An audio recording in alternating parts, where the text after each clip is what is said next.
የብሩኬ ትውስታ በስተመጨረሻም ተመለሰለት። እያንዳንዱን ነገር አስታወሰና ለካንቺ ሚስቴ የልጆቼ እናት ነሻለና አቅፍ አድርጎ ሲስማት ሚኪ እንዲሁም ደግሞ ሚጣ ከሚባለው በላይ ደነገጡና ፍጥጥ ብለው ማየት ጀመሩ። ትርሲት ዘመኔን ሁሉ አንተ ሙተሃል ተብሎ ከተነገረኝ በኋላ ራሴን መቆጣጠር አቅቶኝ ብዙ ነገር አሳልፍ ያለሁ የልጆች አባት ብሩኬ እንኳንም አስታወስከኝ አለችና እሷን በደስታ ጥምጥም አለችበት።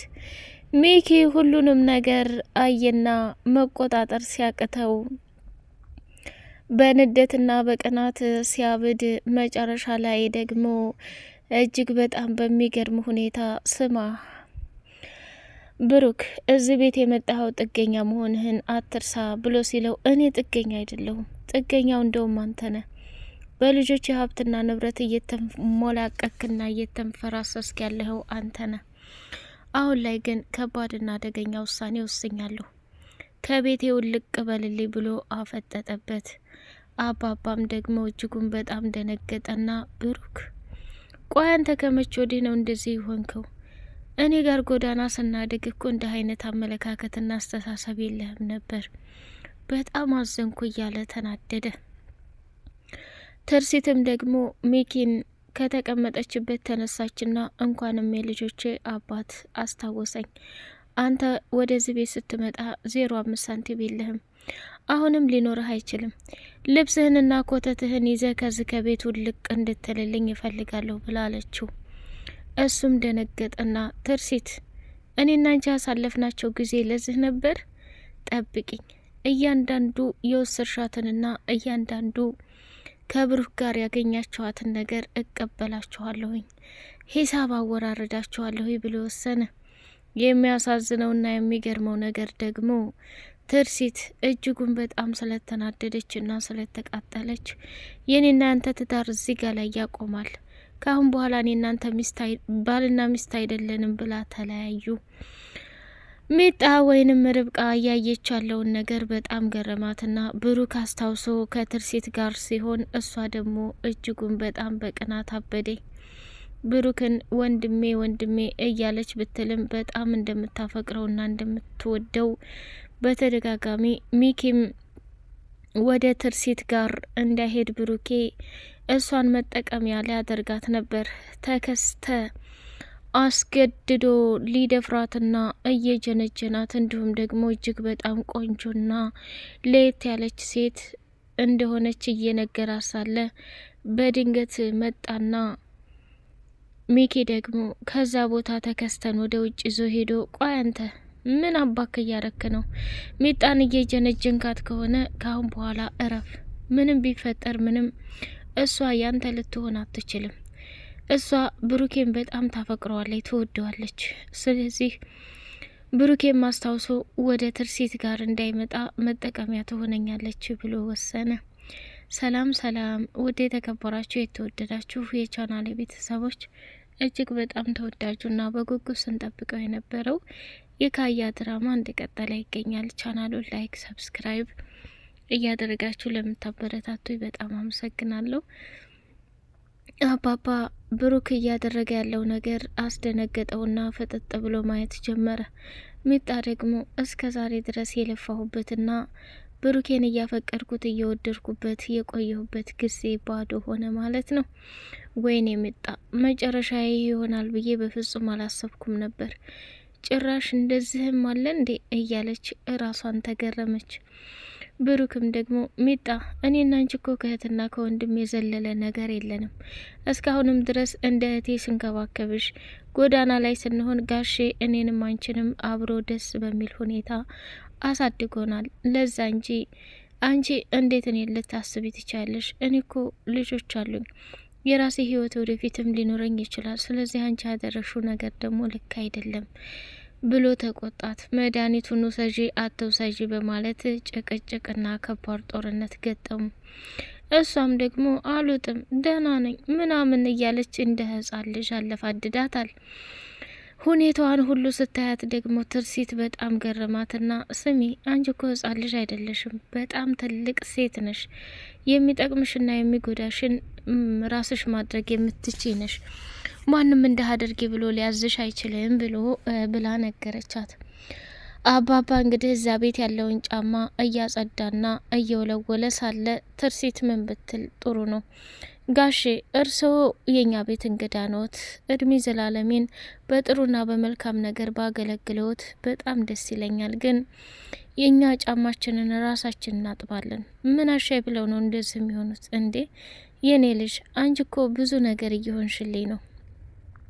የኔ ጎረቤቶችና አብሮ አደጎቼ ቤታቸው ተቃጥሎባቸው ጎዳና ለጎዳና እየሄዱ አይደል እንዴ? እኔ ደግሞ ይህንን ነገር ባደርግ ምንም ክፋት የለውም ብሎ አላት። ከዛ በጣም ደስ አላትና እርስዎ በጣም መልካምና ጥሩ ሰው ነዎት፣ በጣም እናመሰግናለን። እንግዲያውስ ጫማውን ከጨረሱ እቤት ይግቡና ቡና አፈላለዎታለሁኝ ብላለች። አሬን የልሽ ጧትም ብዙ ነገር አደረግሽልኝ፣ ስራም ታለሽ ወደ ስራ ሂጂ፣ አንቺ በጣም መልካምና ጥሩ ሴት ነሽ ብሎ ሲናገራት በጣም በሚገርም ሁኔታ ተደሰተ አባባ። መጨረሻ ላይ ደግሞ ሚኪ መጣና ጫማውን እዛው እያጸዳ ሳለ ስም አንተ በአንተ ምክንያት ነው ማታ ትርሲት እንደዛ መከራና ስቃይን ያበላችኝ። በአንተ ምክንያት ነው ከብሩኬ ጋር ታረቁ፣ ብሩኬ ጋር አብረው ሊሆኑ ነው። ትዳሬ ደግሞ አይኔ እያየሁ ሊበተንብኝ ነው ብሎ ሲናገር፣ የኔ ልጅ ትዳርህስ ምን ሆኖ ነው የሚበተነው? በፍጹም ሊበተን አይችልም። እንዴ እንዴት ብሎ? በቃ እኔ ካሁን በኋላ ለትርሲት መናገር ያለብህ መቶ ይቅርታ ብሎኛል። ማታ ሰክረህ ታዲያ እንደዛ መሳደብ አለብህ እንዴ? ቢያንስ እንኳን አባትህን እኮ አክላለሁ እወልድሃለሁ። አንተ ነህ እንዴ ጭራሽ የኔ አባት የምትሆነው? ምን አይነቱ ግትቻ ፎቃቃ ነህ? እያለ ከፍ ዝቅ ማድረግ ጀመረ። ብሎ ከሚባለው በላይ ሲሰርባቸው፣ እባክህ የኔ ልጅ ቢያንስ እንኳን ለክብሬ ተጨነቅ፣ እኔ አባት እሆናለሁ ብሎ ተቆጣው።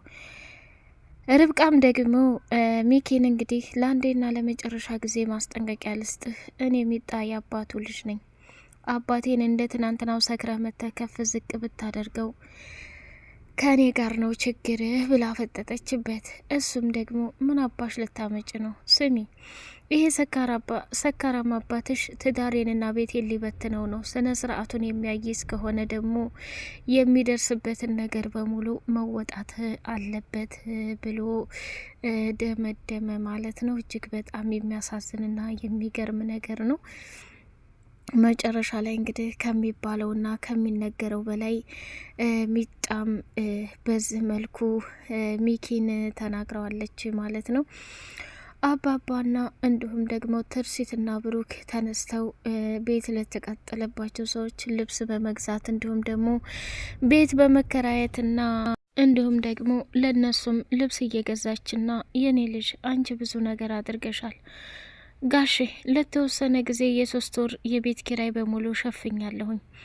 ከአሁን በኋላ እንግዲህ መተው መግባት ይችላሉ። እኛም ደግሞ እንደ ፈጣሪ ፍቃድ ቤቱን ሰርተን እዛ ቦታ ላይ እንዲገቡ ማድረግ እንችላለን ብላ አለች። የሚጣም አባት እንግዲህ ብዙ ነገር መረቃትና ወደ ሱቅ ሲገቡ ባለ ሱቁ ሰውዬ ብሩኬን ሲያየው ደነገጠና ፍጥጥ ብሎ ቀረ። ቆይ አንተ የሞት መንፈስ ነህ ወይስ እኔ የማውቀው ብሩኬ ነህ ብሎ ሲለው ደነገጠና እኔ ብሩክ ነኝ፣ አዎ ሞቷል ተብዬ ለረጅም ጊዜ የለውም ነበር፣ በመጨረሻ ግን መጣሁኝ ብሎ አለው። ደነገጠና አቅፍ አደረገው። እኔ እኮ በዛኔ ምንም ስራ የለኝም ነበር፣ ሊስትሮ እንዲሰራ እንዲሁም ደግሞ ብዙ ነገር እንዳደርግ ረዳኸኝ። ያቺ የሰጠኸኝና የገደፍከኝ ምክር መጨረሻ ላይ እዚህ እንድደርስ ያደረገኝ ያንተ ጥረት ነውና አመሰግናለሁ። ስለዚህ ዛሬ የገዛችሁትን ሂሳብ በፍጹም እንዳትከፍሉ፣ ሰው ከራሱ እንዴት ሊገዛ ይችላልና ገንዘብ ሊቀበል ይችላል ብሎ ሲናገር ትርሲትም ደነገጠች። አባባም ደነገጠና ፍጥጥ ብለው ማየት ጀመሩ። መጨረሻ ላይ ብሩክም ደግሞ እርግጠኛ ነህ የኔ ገንዘብ ነው ለዚህ መነሻ እዚህ ያበቃ ብሎ አለው። አዎ ብሩኬ አንተ ብዙ ነገር አድርገህልኛል፣ በህይወት ስላለ ደግሞ በጣም ደስ ብሎኛል። መልሼ ልቀፍህ እንዴ? የሁለት ልጆች አባት እንዲሁም ደግሞ ቆንጅየዋ ሚስትህ እንደነበረች አሁንም ያዋደደውና የተዋለደ በፍጹም መለያየት አይችልም። ፈጣሪ ያጣመረውን ማንም ሌላ ያየው አይችልም እያለ ሲናገር ብሩክና ትርሲት ደስ የማይል ስሜት እፊታቸው ላይ ታየባቸው። አባባም ደግሞ የወለደና የተዋለደ በፍጹም ሊቆራረጥ አይችልም፣ ሁሉም ወደ ነበረበት ይመለስ ይሆናል። ትርሲት እኮ የራሷ ህይወት አላት ብሎ ሲላት ድንግጥ ፍዝዝ ብላ ቀረች። በመጨረሻ ልብሱንም ገዝተው ቤቱንም ተከራይተው ምግብ እንብላ እየተባባሉ ከበሉ በኋላ ጉዟቸውን ወደ ቤት ሊያደርጉ ሲሉ እንግዲህ ተከስተም ደግሞ ቆይታውን ከትርሲት ጋር አደረገ። ስማ ስትነዳ ቀስ እያልክ ልጆችን ደግሞ ትምህርት ቤት ስታወርዳቸው እስከሚገቡ ድረስ ቆመህ ማየትህን እንዳትረሳ። እኔ በልጆቼ ምንም ድርድር የለኝም። መቼም ሚኪን አንተን ወደዛ ቤት ሲያመጣ ጥሩ ስራ እንደምትሰራና የመንዳት ሙያው እንዳለ ስለነገረኝ ነው። አሁን ቀጥ በልና ወደ ቤት ሂደህ መቅሰስህን ሚጣ ትሰጥሃለች ብላ አለችው።